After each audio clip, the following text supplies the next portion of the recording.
غلط پرسپشن ہر چیز کی بالکل ڈفرینٹ پوزیشن ہوتی ہے، مختلف ہے، کوئی مختلف ہے، کوئی مختلف ہے، کوئی لوگوں نے اپنے پلازا بنائے ہوئے ہیں، کوئی لوگوں نے اپنی تعمیرات کی ہوئی ہیں، تو تعمیر ایک دن میں نہیں ہوتی، تعمیر مختلف وقت میں ہوتی ہے۔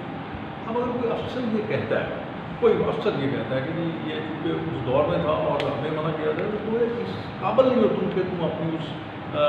جو اپوائنٹمنٹ ہے اس پہ بیٹھو، تمہیں وہاں پہ رہنا نہیں چاہیے۔ اور میرے پاس میں ہو تو میں نے اس قسم کے افسران کے نیچے ریڈ لائن لگا دوں کہ they are not able to have a posting, field posting کے قابل نہیں ہے جو یہ جواب دیتا ہے۔ اور آج کیسے کو جواب دے رہے ہیں، اس کا مطلب ہے کہ اگر فرض کیجیے وہ یہ جواب دے رہا ہے تو اس کا مطلب یہ ہوگا کہ وہ صرف اور صرف باعث ہے، باعث وہ ہے یا گورنمنٹ ہے، گورنمنٹ صرف ان لوگوں کو گرانے کی کوشش کر رہی ہے یا ان لوگوں کو مزاحم کرنے کی کوشش کر رہی ہے یا ان لوگوں کو تنگ کرنے کی کوشش کر رہی ہے جن کا ڈائریکٹلی اور انڈائریکٹلی نون لیگ کے ساتھ تعلق ہے۔ تو یہ میرے خیال میں یہ چیز جو ہے یہ ختم ہونی چاہیے، یہ یکساں ایک زیادتی ہے۔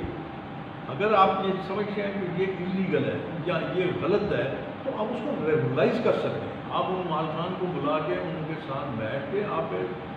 کے طے کر سکتے ہیں۔ یہ کوئی جواز نہیں ہے کہ ایک دن میں دوسرا نہیں بنایا، اس کا مطلب ہے کہ آپ کی اس وقت کی جو بیوروکریسی تھی وہ ان کے ساتھ ملی ہوئی تھی۔ آپ یہ کر سکتے ہیں کہ بجائے اس کے آپ ان کو مالی نقصان دیں، آپ بیٹھ کے ان کے ساتھ طے کر دیجیے، یہ اصل طریقہ اس کا یہ ہے۔